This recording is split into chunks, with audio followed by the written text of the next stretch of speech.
नमस्कार, मी नीरज. आज आपण घेऊन आलेलो आहोत आन्सर रायटिंग. तर चला मग सुरू करूयात आन्सर रायटिंग. आन्सर रायटिंग हा सध्याचा तुमचा फार जिकरीचा आणि फार अवघड विषय होऊन बसलेला आहे. आजच्या व्हिडिओमध्ये तुम्हाला असे ट्रिक्स आणि टिप्स सांगणार आहे ज्यामुळे तुमची आन्सर रायटिंग एकदम सोपी, तुम्हाला नक्कीच आन्सर रायटिंग म्हणजे साधासा खेळ वाटेल, तुम्हारे बाय हात का खेळ. तर चला सुरू करूयात. आन्सर रायटिंग करत असताना तुम्हाला माहित आहे की तुम्ही तुमचं आन्सर हे 3 पार्टमध्ये डिवाइड करून देता: इंट्रोडक्शन, मेन बॉडी आणि कन्क्लुजन. तुम्हाला याबद्दल सगळे लेक्चर्स वेगवेगळ्या व्हिडिओज आणि युट्यूब चॅनलवरती भेटून जातील.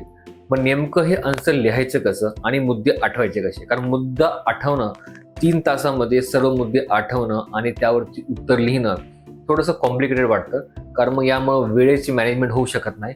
कारण जर मुद्दे आठवण्याचा जर जास्त वेळ गेला तर त्यावरतीच आन्सर लिहिणे, वाक्यरचना करून त्याला पॅटर्नमध्ये बसवणे आणि मग पूर्ण आन्सर कंप्लीट करणे, 3 तासामध्ये हे शक्य होऊ शकेल का, हा एक प्रश्न असतो. त्यामुळे तुम्हाला मुद्दे लवकरात लवकर आठवणं आवश्यक आहे. तर मग मुद्दे लवकरात लवकर आठवण्यासाठी काय ट्रिक आहे तर चला पाहूयात. सर्वात अगोदर आपण आन्सर रायटिंगच्या स्टेप बाय स्टेपमध्ये जाऊयात. सगळ्यात सुरुवातीला आपण इंट्रोडक्शन पाहूयात. इंट्रोडक्शनमध्ये मी एक एक्झाम्पल घेऊन तुम्हाला हे सांगतोय. त्यामध्ये एक प्रश्न आहे जो की 2011ला विचारण्यात आलेला आहे. प्रश्न असा आहे: ब्रिटिश धोरणांचे सामाजिक परिणाम. इंट्रोडक्शन करत असताना काय केलं पाहिजे? सगळ्यात सोपं आणि सरळ.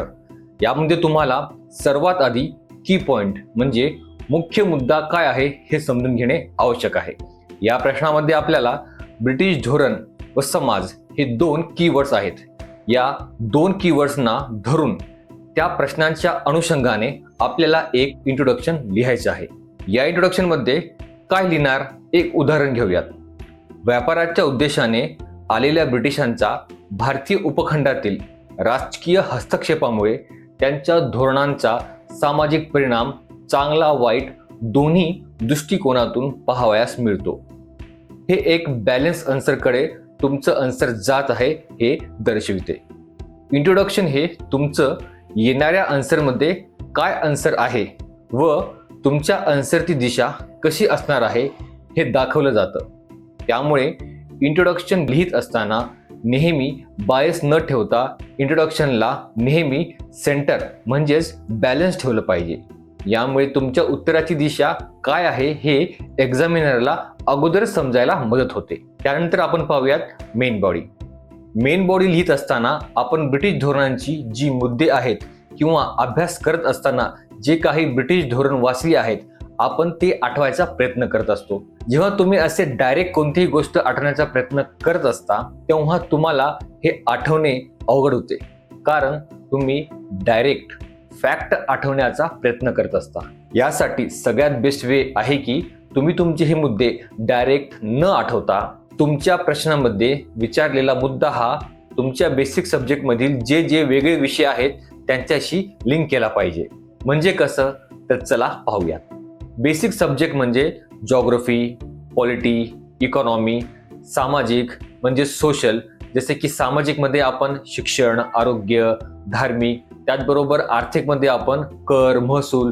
त्यानंतर प्रशासकीय म्हणजे त्याला आपण पॉलिटिकल असं सुद्धा म्हणू शकतो व प्रशासन असे म्हणू शकतो. आपण आर्मी आणि कर्मचारी वर्ग यांच्याशी डायरेक्ट संबंध जोडून हा मुद्दा पाहू शकतो. या मुद्द्यानुसार आपण एक परिपूर्ण आन्सर नेमकं कसं लिहिणार आहोत चला मग ते पाहूयात. ब्रिटिशांनी आधुनिक शिक्षण, रेल्वे आणि आरोग्याचा प्रसार केला, पण हे मुख्यतः त्यांच्या स्वहितासाठी होते. त्यांचा एकंदरीत परिणाम शोषणवादी होता, ज्यामुळे आर्थिक स्थगिती, सांस्कृतिक ऱ्हास आणि राजकीय गुलामी आली. भारतीय स्वातंत्र्य चळवळ ही याच अन्यायकारी धोरणांवर प्रतिक्रिया होती आणि भारत आजही या औपनिवेशिक वारसाचे परिणाम सोसत आहे. ऐतिहासिक परिणामामध्ये ब्रिटिश विचारधारा. ब्रिटिशांनी भारताच्या संसाधनाचे शोषण केले, ज्यामुळे गरिबी आणि अविकसन घडले. उदाहरणार्थ, भारताच्या भरभराटीच्या कापड उद्योगाचे अवमूल्यन करून ब्रिटिशांनी भारतात स्वस्त मशिनीद्वारे तयार कापड भरले, ज्यामुळे कारागीर बेकार झाले. फोडा आणि राज्य करा. भारतीय एकतेला कमजोर करण्यासाठी ब्रिटिशांनी सांप्रदायिक फूट पाडण्याचे धोरण स्वीकारले. उदाहरणार्थ, मॉर्ले मिंटो सुधारणा कायदा 1909. यामध्ये हिंदू मुस्लिम स्वतंत्र मतदारसंघाचा समावेश करण्यात आला, ज्यामुळे देशाच्या फाळणीची बीजे रोवली गेली. आर्थिक परिणाम यामध्ये संसाधनाचे शोषण. ब्रिटिशांनी भारतीय नैसर्गिक संसाधनाचा उपसा केला, ज्यामुळे ब्रिटिशांचा औद्योगिक विकास झाला आणि भारत गरीब झाला. उदाहरणार्थ, कापूस ब्रिटनला निर्यात केला गेला, पण भारतीय कापड उद्योग मागे पडला. उद्योग विध्वंस, पारंपरिक उद्योगांचे नुकसान झाले, ज्यामुळे मोठ्या प्रमाणात बेरोजगारी निर्माण झाली. उदाहरणार्थ, भारतीय कापडांवर जास्त कर लादले गेले तर ब्रिटिश वस्तूंना कर मुक्त ठेवले गेले, ज्यामुळे भारतीय उत्पादन जागतिक बाजार स्पर्धेत मागे पडले. दुष्काळ आणि गरिबी, शोषण करणाऱ्या धोरणांमुळे भारतात अनेक दुष्काळ आणि आर्थिक संकट आली. उदाहरणार्थ, 1943चा बंगालचा दुष्काळ, ज्यामुळे 25 ते 30 लाख लोक मृत्युमुखी पडले. हा ब्रिटिशांच्या युद्धकालीन धोरणामुळे उग्र झाला. प्रशासकीय परिणाम, केंद्रीय प्रशासकीय पद्धती. प्रशासकीय परिणामामध्ये ब्रिटिशांनी स्थानिक व्यवस्थेला हटवून एक केंद्रीकृत प्रशासन पद्धत आणली. उदाहरणार्थ, भारतीय सिव्हिल सर्व्हिसेस ICS यामार्फत ब्रिटिश अधिकाऱ्यांनी भारतावर वर्चस्व गाजवले. नोकरशाही रचना, नोकरशाहीने मुख्यतः ब्रिटिश हितांसाठी काम केले, भारतीय कल्याणाला दुय्यम स्थान दिले. उदाहरणार्थ, रेल्वे व्यवस्था फक्त ब्रिटिश मालाची वाहतूक करण्यासाठी वापरण्यात आली, भारतीयांसाठी नाही. शैक्षणिक परिणाम, पश्चिमात्य शिक्षणाचा प्रसार झाला. पश्चिमात्य शिक्षणाने आधुनिक विचारसरणी आणि स्वातंत्र्याच्या संकल्पना रुजवण्यात आल्या, पण भारतीय संस्कृतीकडे दुर्लक्ष केले. उदाहरणार्थ, 1857 मध्ये मुंबई, मद्रास, कलकत्ता येथे विद्यापीठे स्थापन करण्यात आली. इंग्रजी भाषा, इंग्रजी ही आधुनिक शिक्षणाची आणि भारतीय एकतेची भाषा बनली. उदाहरणार्थ, 1835च्या मॅकॅलो यांनी इंग्रजीला सरकारी आणि शैक्षणिक माध्यम म्हणून स्वीकारले. आधुनिक वैद्यकीय विज्ञानाचा परिणाम, ब्रिटिशांच्या धोरणामुळे भारतात वैज्ञानिक आरोग्य सेवेचा प्रसार झाला. उदाहरणार्थ, इंडियन मेडिकल सर्व्हिसेस या स्थापनेमुळे पश्चिमी वैद्यकीय पद्धती भारतात आल्या. सार्वजनिक आरोग्य, पायाभूत सुविधा, रुग्णालय, स्वच्छता प्रणाली यासारख्या सार्वजनिक आरोग्य सेवांची स्थापना झाली. उदाहरणार्थ, 19व्या शतकात बांधलेली गंगा कालवा प्रणाली, ज्यामध्ये जलजन्य रोग कमी झाले. सांस्कृतिक परिणाम, पश्चिमात्यीकरण, पश्चिमात्य विचार, मूल्ये आणि प्रथा भारतीय समाजात रुजली. राजाराम मोहन रॉय यांनी सती प्रथेविरोधात केलेले प्रयत्न पश्चिमात्य उदारमतवादी विचारधारेवरती आधारित होते. पारंपरिक उद्योगांचे नुकसान, पारंपरिक भारतीय हस्तकला आणि उद्योगांचा ऱ्हास झाला. उदाहरणार्थ, जगभर प्रसिद्ध असलेल्या ढाक्याच्या मलमल उद्योगाचा ऱ्हास ब्रिटिश धोरणांमुळे झाला. राजकीय परिणाम, भारताचे स्वशासन काढून ब्रिटिशांनी भारताला गुलाम बनवले. उदाहरणार्थ, 1858च्या भारत सरकार कायद्याने मुघल साम्राज्याचे अंत आणि ब्रिटिश राजवटीची स्थापना केली. तैनाती फौज, वारसा हक्क नामंजूर यांसारखे धोरण बळजबरी राबविण्यात आले. फोडा आणि राज्यकरा धोरणामध्ये स्वातंत्र्याची चळवळ कमकुवत करण्यासाठी सांप्रदायिक फूट पाडली. उदाहरणार्थ, 1906 मध्ये मुस्लिम लीगची स्थापना, ज्यामुळे फाळणीला चालना मिळाली. राष्ट्रीय चळवळीचा उदय, शोषण आणि दडपशाहीमुळे भारतीय राष्ट्रीय चळवळ उभी राहिली. उदाहरणार्थ, 1885 मध्ये स्थापन झालेल्या भारतीय राष्ट्रीय काँग्रेसने स्वातंत्र्य लढ्यात महत्वाची भूमिका बजावली. अशा पद्धतीने एक परिपूर्ण आन्सर आपण लिहू शकतो आणि एक परिपूर्ण गाभा म्हणजेच मुख्य परीक्षेतील आन्सरमध्ये मेन बॉडीमधील डिटेलिंग आपण व्यवस्थितपणे डिझाईन करू शकतो.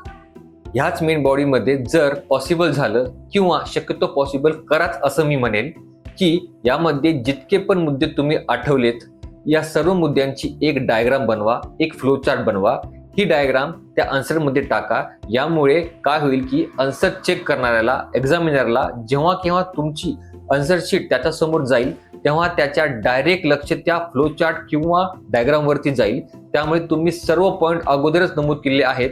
यामुळे त्याला नेमकं तुम्ही आन्सर काय लिहित आहात किंवा कोणत्या दिशेने तुमचं आन्सर लिहिलेलं आहात हे समजायला सोपं जातं व तुम्हाला मार्क भरभरून द्यायला मदत होते. आता पाहूयात कन्क्लुजन. कन्क्लुजन लिहित असताना एक गोष्टीची काळजी घेतली पाहिजे, ज्यामध्ये तुमचं कन्क्लुजन हे परिपूर्ण तुमच्या उत्तराबद्दल सांगतं व त्याबरोबर तुमच्या कन्क्लुजनमध्ये एक विजन दिसलं पाहिजे. त्यानुसार तुम्ही तुमचं कन्क्लुजन लिहिलं पाहिजे. एकच उत्तर असेल असं काही नाही. प्रत्येकाचा अभ्यासाची पद्धत वेगळी आहे, गोष्ट आठवण्याची पद्धत वेगळी आहे. तर तुमचं यापेक्षा पण काही वेगळं आन्सर असू शकते. मी एक एक्झाम्पल म्हणून हे तुमच्यासमोर उत्तर मांडलेलं आहे. यामध्ये चला पाहूयात कन्क्लुजन. भारतीय समाजातील प्रगती व मागासलेपणा या दोन्ही गोष्टीचे ब्रिटिश धोरणाचे परिणाम पाहावयास मिळतात.